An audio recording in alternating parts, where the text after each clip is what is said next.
सन 2077 भविष्य के दक्षिण कोरिया में आनुवंशिक तकनीक की प्रगति के कारण देश में बड़ा बदलाव आया। इसकी वजह थी मेडुसा नाम की एक विशाल कॉरपोरेशन। लेकिन जल्द ही यह सामने आया कि मेडुसा इंसानों पर अवैध प्रयोग कर रही है। इन आरोपों के चलते कंपनी के अधिकारी निशाने पर आ गए। इसी वजह से अंतर्राष्ट्रीय सुरक्षा संघ ने एजेंट चिंग को भेजा, जिसे घोस्ट के नाम से जाना जाता था, ताकि वह मामले की जांच कर सके। जांच के दौरान चिंग को पता चला कि मेडुसा ने ऐसा तरल पदार्थ बनाया है जो इंसानों के जिन्स को बदलकर उन्हें शारीरिक और मानसिक रूप से बेहद शक्तिशाली बना सकता है। लेकिन एजेंट चिंग पकड़ी गई और उस पर आनुवंशिक तरल का परीक्षण किया गया। मेडुसा के कंप्यूटर रिकॉर्ड के मुताबिक यह प्रयोग सफल रहा और वह जल्द ही अगले टेस्ट के लिए तैयार हो गई। इसी बीच चिंग के साथी एजेंटों का एक समूह लैब में घुस आया। उन्होंने वैज्ञानिकों पर हमला कर दिया। इलाके को सुरक्षित करने के बाद उसने चिंग को बचाया और साथ ही प्रयोगों की जानकारी रखने वाली एक चिप भी हासिल की। चिंग धीरे धीरे होश में आई और अपनी टीम के साथ वहां से निकल गई। जब वे लैब से बाहर जाने लगे, तभी एक भयानक उत्परिवर्ती प्राणी सामने आ गया। एजेंटों ने उस पर गोली चलाई, लेकिन गोलियों का उस पर कोई असर नहीं हुआ। उसने अपने टेंटिकल्स से पलटकर हमला कर दिया। कुछ वैज्ञानिक भागने की कोशिश करते हैं, लेकिन राक्षस उन्हें जिंदा निगल जाता है। तभी चिंग मौका देखकर उसकी पीठ पर कूद गई और तलवार से कई वार किए। फैटमैन ने भी उसे कवर दिया, लेकिन प्राणी अभी भी जिंदा था और उसने घोस्ट की ओर अपने टेंटिकल्स बढ़ा दिए। चिंग ने अपनी तलवार से उन्हें काट दिया, लेकिन लड़ाई के बीच वह अचानक बीमार महसूस करने लगी। यह उस आनुवंशिक तरल का साइड इफेक्ट था। समय बर्बाद किए बिना फैटमैन चिंग को वहां से बाहर निकाला और राक्षस को लैब के अंदर ही फंसा छोड़ दिया। भागते समय उन्हें एक सफेद बालों वाली युवती मिली, जिसका नाम एंजेला था। उसके पास मानसिक शक्तियां थीं और उसने रास्ते में एक मानसिक प्रक्षेपण तैयार कर दिया। एंजेला ने अपने मानसिक हमले से सबके दिमाग को जकड़ लिया। फैटमैन और चिंग वहीं रुक गए। सौभाग्य से चिंग भ्रम से बाहर निकलने में कामयाब हुई और उसने फैटमैन को भी होश में ला दिया और खंजर लेकर एंजेला पर हमला करने बढ़ा। लेकिन एंजेला तुरंत उसके पीछे टेलीपोर्ट हुई और उसे गिरा दिया। चिंग उसकी मदद करने की कोशिश करती है, लेकिन फैटमैन उसे रोक देता है। वह चिप चिंग को सौंपता है और कहता है कि जब तक वह एंजेला को रोकता है, चिंग को भाग जाना चाहिए। चिंग मजबूरन उसकी बात मान लेती है। फैटमैन एंजेला को चुनौती देता है, लेकिन दूसरी बार भी बुरी तरह हार जाता है और जमीन पर गिर पड़ता है। यह देखकर चिंग वापस आती है और तेज मुक्कों और लातों से एंजेला पर हमला करती है, लेकिन वह भी हार जाती है। जब सब खत्म होता दिख रहा था, तभी चिंग के शरीर में डाला गया आनुवंशिक तरल सक्रिय होने लगता है। उसके हाथ पर बना काउंटर चमकता है और 10% दिखाता है। यह उसकी शक्ति का पहला चरण था और सीन यहीं कट हो जाता है। अगली सुबह मेडुसा कॉरपोरेशन का मैनेजर ली यांग अपने ऑफिस पहुंचता है। ली का असली मकसद सामने आता है। वह इन म्यूटेंट्स को युद्ध में इस्तेमाल करना चाहता है, जहां सभी लड़ाके एक दूसरे से तब तक लड़ते हैं जब तक केवल एक ही जीवित न बचे। इस घातक टूर्नामेंट को कल की लड़ाई कहा जाता है। इन योद्धाओं को उनकी शक्ति के हिसाब से वर्गों में बांटा गया है। सबसे नीचे क्लास डी से लेकर सबसे ऊपर लेवल एस, जिसमें सबसे खतरनाक म्यूटेंट आते हैं। अब कहानी गिनी पिग नंबर 165 पर आ टिकती है। उसका सामना एक ऐसे दुश्मन से होता है जिसके पास टेलीपैथिक शक्ति है। वह दिमाग से वस्तुओं को हिला सकता है। उसी ताकत से उसने गिनी पिग 165 को हवा में उठाकर जमीन पर पटक दिया। वह बुरी तरह घायल हो गई, लेकिन इसी झटके से उसके भीतर डाला गया आनुवंशिक द्रव सक्रिय हो गया। अचानक उसके शरीर ने जमीन की चट्टानों को सोखकर शक्तिशाली गॉन्टलेट बना लिया।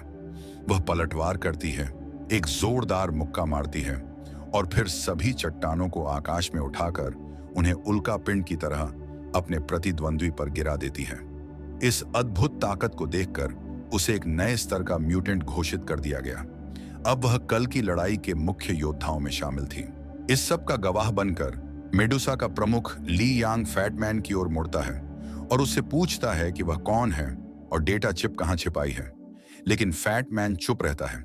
जवाब में ली एक ही झटके में उसकी गर्दन तोड़कर उसकी जान ले लेता है। दूसरी ओर चिंग एक होटल के कमरे में जागती है।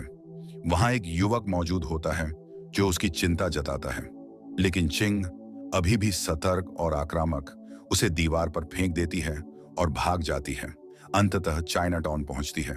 कुछ देर बाद वही युवक फिर प्रकट होता है और खुद को योंग नामक निजी अन्वेषक के रूप में परिचय देता है।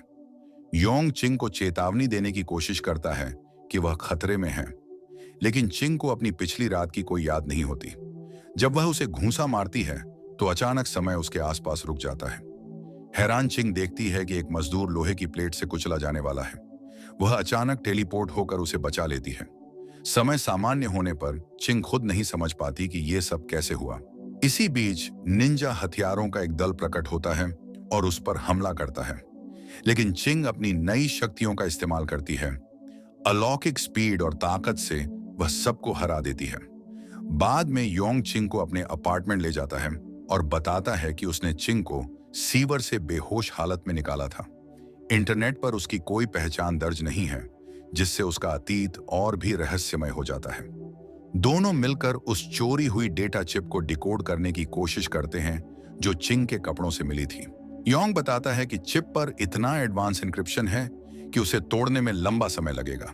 तभी पुलिस दरवाजे पर पहुंचती है। वे उस औरत को ढूंढ रहे होते हैं जिसने पिछली रात निंजा से लड़ाई की थी।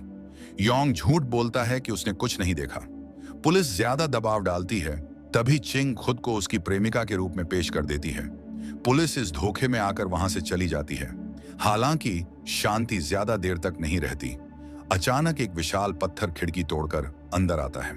थोड़ी ही देर में दरवाजे पर गिनी पिग नंबर 165 खड़ी होती है। वह चिंग को उसकी असली पहचान चॉय यूकी के नाम से पुकारती है और उसे अपनी बड़ी बहन बताती है। चिंग को एहसास होता है कि उसकी बहन भी मेडुसा के प्रयोगों की शिकार है और अब कंपनी के नियंत्रण में है। 165 उनसे डेटा चिप सौंपने की मांग करती है। चिंग मना कर देती है। दोनों बहनों के बीच भयानक युद्ध शुरू होता है, जिसमें उनकी असली शक्तियां टकराती हैं। चिंग उम्मीद से कहीं ज्यादा ताकतवर साबित होती है और लड़ाई में बढ़त हासिल कर लेती है। चिंग चॉय की टेलीपोर्टेशन क्षमता का पीछा करते हुए शहर भर में उसकी पटरियां लगाती रहती है। अंत में दोनों एक खंडहर हुई इमारत में भिड़ते हैं। चॉय अपने आसपास की चट्टानों को एक कवच की तरह बुलाकर खुद को ढक लेती है। भले ही चिंग चकमा देती है, एक बड़ा पत्थर उसे चपेट में लेता है और वह दीवार से जा टकराती है। चॉय संतुष्ट होकर कई पत्थर उसके ऊपर बरसाती है और एक शक्तिशाली मुक्के से चिंग को इमारत की खिड़की से बाहर फेंक देती है। वहीं पास ही ली यांग ये तमाशा देख रहा होता है और परिणाम रिपोर्ट अपने निवेशक मित्र श्री वोंग को भेजता है। वोंग को चाहिए था कि वे एस स्तर के म्यूटेंट खोजें। ए लेवल उनके लिए पर्याप्त नहीं थे और वोंग की यह नाखुशी ली को चुभती है। आहत होकर ली अपनी टेलीकिनेटिक शक्ति का इस्तेमाल कर वोंग को चोट पहुंचाने जैसा एक सख्त संकेत दे देता है। इमारत में संघर्ष जारी रहता है। चॉय बढ़त लेती है और चिंग को एक जाल में फंसाकर उसे दीवारों पर पटक देती है। चिंग अपनी सीमाओं पर पहुंच चुकी होती है। चॉय अंतिम प्रहार के लिए तैयार हो जाती है। तभी योंग अचानक दृश्य पर आता है और चिप देकर चिंग की जान की बाजी लगाता है। यदि चिंग बची रहती है तो वह चिप सौंपी जाएगी। योंग की मदद से चिंग फिर जीवित हो उठती है और उसके शरीर पर शक्ति काउंटर 30% तक बढ़ चुका होता है। पुनर्जीवित होकर चिंग ने चॉय पर एक प्रचंड हमला किया और उसे दबोच लिया। लड़ाई के बीच चॉय ने खुलासा किया कि उसका उद्देश्य चिंग को मारना नहीं था, बल्कि उसे और मजबूत करना था, क्योंकि चिंग ही अकेला ऐसा इंसान है जो मेडुसा कॉरपोरेशन का सामना कर सकता है। इस विश्वासघात के बाद एक आत्मविनाश आदेश सक्रिय हो जाता है। अंततः चॉय हार जाती है और अपनी आखिरी सांस चिंग की बाहों में छोड़ देती है। चिंग इस प्रयास के बाद बेहोश हो जाती है। योंग उसे उठाकर अपने अपार्टमेंट ले जाता है और आंटी में नामक एक पड़ोसी के पास ले जाकर वह दवा देता है, जिससे चिंग ठीक हो पाती है। योंग के पास डेटा चिप भी होती है, पर उसे अभी इसे डिकोड करना बाकी है। इसी बीच ली एंजेला के पास जाता है, जो अब स्कूली लड़की का रूप धारण किए हुए है, और गुस्से में कहता है कि चॉय अपना मिशन पूरा नहीं कर पाई। वह डिमांड करता है कि समन्वयक तुरंत म्यूटेंट प्रोजेक्ट की स्थिति संभाले और चिप वापस लाए। एंजेला असहमत रहती है और अपने वरिष्ठों की धमकियों की परवाह नहीं करती। तभी एक वीडियो कॉल आती है और संगठन के असली नेता लॉर्ड एलिया सामने आता है। वह दोनों को आदेश देता है कि चिंग को जिंदा पकड़ कर लाओ। उसकी क्षमता बाकी सभी गिनी पिग्स से अलग है और उसे कल की लड़ाई के लिए चाहिए। चिंग जब भागकर अपार्टमेंट लौटती है तो योंग उसे आंटी मे के पास ले जाता है, जहां दवा से उसकी हालत सुधरती है। दोनों चिप के एन्क्रिप्शन को तोड़ने की कोशिश करते हैं, लेकिन वह बहुत उन्नत है। उन्होंने सोचा कि मेडुसा के प्रयोगशाला तक पहुंचकर चिंग की यादों को जगाना उपयोगी होगा। शायद वही राह उसकी पहचान और अतीत तक ले जाए। शाम को वे सूचना इकट्ठा करने के लिए नागरिकों के रूप में निकलते हैं। एक गुंडे से बातचीत के बाद उन्हें पता चलता है कि स्थानीय अंडरवर्ल्ड में उस आनुवंशिक द्रव की डोज बिकती है। गुंडे के इशारे पर चिंग को एक नाइट क्लब तक ले जाया जाता है। वहां का बॉस एक जोकर जैसे कॉस्प्ले में होता है। चिंग एक नमूना लेने के लिए सौदा करने की कोशिश करती है और अपनी बाह के माप पर 3% ऊर्जा दिखाती है, लेकिन क्लब के अपराधी धोखा देते हैं। उन्होंने उसे बेहोश करने के लिए हथकड़ी लगाकर वीडियो ब्रॉडकास्ट करा दी कि चिंग पकड़ी गई है और इनाम का दावा करवा दें। योंग कैमरे पर सब देखता है और डर जाता है। वह गार्ड्स को रोकने की कोशिश करता है, पर पहुंचने से पहले चिंग अपने आप को छुड़ाकर बाहर निकल आती है। दुश्मन पर बोतलें फेंककर उसे बेहोश कर देती है। योंग वहां पहुंचकर आनुवंशिक द्रव का नमूना इकट्ठा करता है और वे दोनों वापस अपार्टमेंट आकर उस तरल से चिंग को रिचार्ज करते हैं। अब उनके पास तरल का एक नमूना था और अगले कदम के रूप में वे मेडुसा के निषिद्ध अस्पताल में घुसने का निर्णय लेते हैं। अगली सुबह योंग अपने अन्वेषक बैज से अस्पताल का दरवाजा खोलवा देता है। अंदर होलोग्राम तकनीक से चिंग अपनी पुरानी यादें देखती है। उस पहली बार की झलक जब वह एंजेला से मिलने अस्पताल गई थी और फैट मैन ने उसे चेतावनी दी थी कि किसी पर भरोसा न करे। वे अस्पताल की तहखानों में खोजते हैं और दीवारों पर लगे कुछ पहचान उपकरण पाते हैं। आश्चर्य की बात यह है कि चिंग उनमें से एक में कुछ खोज निकालने में सफल हो जाती है। चिंग अपनी उंगलियों के निशान से एक गुप्त दरवाजा खोलती है और आगे बढ़ती हुई उसी प्रयोगशाला तक पहुंच जाती है जहां से उसे आनुवंशिक द्रव मिला था। जैसे ही वह अंदर जाती है, उसकी पुरानी यादें वापस आने लगती हैं। उसे याद आता है कि उसका असली नाम वू चिंकिंग है और इस मिशन के लिए उसका कोड नेम गॉस्ट रखा गया था। तभी अचानक एक होलोग्राम स्क्रीन सामने आती है जिसमें एंजेला का संदेश होता है। एंजेला खुद को मेडुसा के प्रयोगों की समन्वयक बताती है और चिंग को चाइना टाउन आने का आदेश देती है। वह धमकी देती है कि अगर वह चिप लेकर नहीं आई तो सभी निवासियों को खत्म कर देगी। योंग सुझाव देता है कि वे नकली सूटकेस तैयार करके एजेंसी को सौंप दें, लेकिन अब जब चिंग की यादें लौट आई हैं, उसका ध्यान सिर्फ मेडुसा के सबूत इकट्ठा करने पर होता है। चिंग का यह रवैया देखकर योंग असहज हो जाता है, लेकिन दोनों चाइना टाउन की ओर निकल पड़ते हैं। चिंग अपने कप्तान से मिलती है और सूटकेस सौंप देती है। जब वह फैट मैन के बारे में पूछती है तो कप्तान केवल इतना कहता है कि उसने ड्यूटी निभाते हुए अपनी जान दे दी और उसका बलिदान बड़े मकसद के लिए था। यह सुनकर चिंग एजेंसी के तौर तरीकों पर सोचने लगती है। इस बीच योंग की मुलाकात चाइना टाउन में एंजेला से होती है, जो अपने साथ निंजा सैनिक लेकर आई है। तभी चिंग भी लौट आती है। एंजेला दोनों को चुनौती देती है और यह लड़ाई लाइव प्रसारित की जाती है ताकि निवेशक इसे देख सकें। एंजेला अपने निंजा सैनिकों को हमला करने भेजती है, लेकिन चिंग अपनी तेजी से उन्हें एक एक करके खत्म कर देती है। तभी चिंग देखती है कि एंजेला ने योंग को पकड़ लिया है और उसके दिल में खंजर घोंप देती है। गुस्से में चिंग एंजेला पर हमला करती है, लेकिन एंजेला की पुनर्जनन शक्ति उसके हर वार को बेअसर कर देती है। लगातार चाकू के वार सहने के बावजूद चिंग की क्षमता धीरे धीरे जागृत होने लगती है। चिंग की शक्ति का स्तर बढ़कर 40% तक पहुंच जाता है। वह मानसिक ऊर्जा का एक तेज विस्फोट छोड़ती है और एंजेला को दूर धकेल देती है। एंजेला जल्दी ही संभल जाती है और पलटवार करती है, लेकिन चिंग पीछे से उसकी गर्दन पर खंजर से वार करती है। सभी चकित रह जाते हैं, खासकर ली, जिसे इतनी जल्दी चिंग की जीत की उम्मीद नहीं थी। निवेशक आपस में चर्चा करते हैं कि चिंग दरअसल एक एस लेवल म्यूटेंट है, लेकिन मेडुसा के नियंत्रण में नहीं है।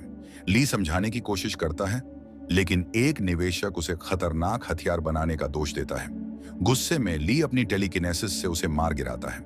उधर चाइना टाउन में चिंग योंग की जान बचाने की कोशिश करती है, लेकिन उसका घाव गहरा होता है। मरते हुए योंग कहता है कि उसे अफसोस है कि वह कभी चिंग के साथ फिल्म नहीं देख सका और चिंग की बाहों में उसकी मौत हो जाती है। इस घटना से चिंग का गुस्सा और बढ़ जाता है। इसके बाद ली वीडियो संदेश भेजकर चिंग को मेडुसा संगठन में शामिल होने का न्योता देता है। चिंग तुरंत उसकी हवेली पहुंचती है, जहां निंजा सैनिकों की एक और भीड़ उसका इंतजार कर रही होती है। चिंग उन्हें जल्दी ही खत्म करके सीधे ली तक पहुंचती है। दोनों के बीच एक जबरदस्त लड़ाई होती है। ली टेलीकिनेसिस से चिंग को दीवारों से पटक देता है और उसे दबा लेता है। चिंग होश खोने लगती है, तभी उसकी एक और याद लौटती है। वह पल जब योंग ने उसे पहली बार बचाया था और फिल्म देखने का वादा किया था। यह याद उसके अंदर बदले की आग जला देती है और उसका काउंटर 50% तक पहुंच जाता है। नई शक्ति के साथ चिंग ली की पकड़ से छूट जाती है और हाइपरसोनिक गति से उस पर हमला करती है। ली चाहे जितना बचने की कोशिश करता है, चिंग लगातार घूंसों से उसे चकनाचूर कर देती है। आखिरकार वह उसकी पीठ पर तलवार से वार करती है और जीत जाती है। कुछ दिनों बाद चिंग योंग के अपार्टमेंट में होती है और समाचार देखती है कि मेडुसा संगठन का असली नेता अभी भी जीवित है। अचानक दरवाजा खुलता है और योंग सामने आ जाता है। पता चलता है कि वह भी मेडुसा के प्रयोग का हिस्सा था और आनुवंशिक द्रव की वजह से जीवित बच गया।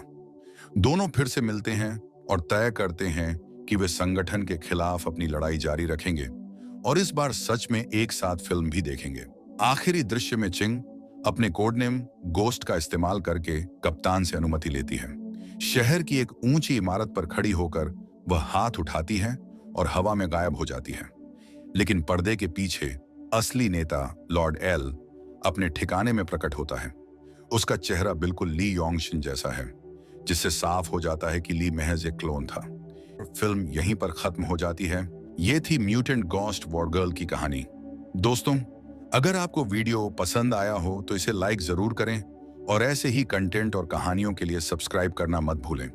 आपका एक लाइक और सब्सक्राइब हमें और भी शानदार वीडियो बनाने का हौसला देता है।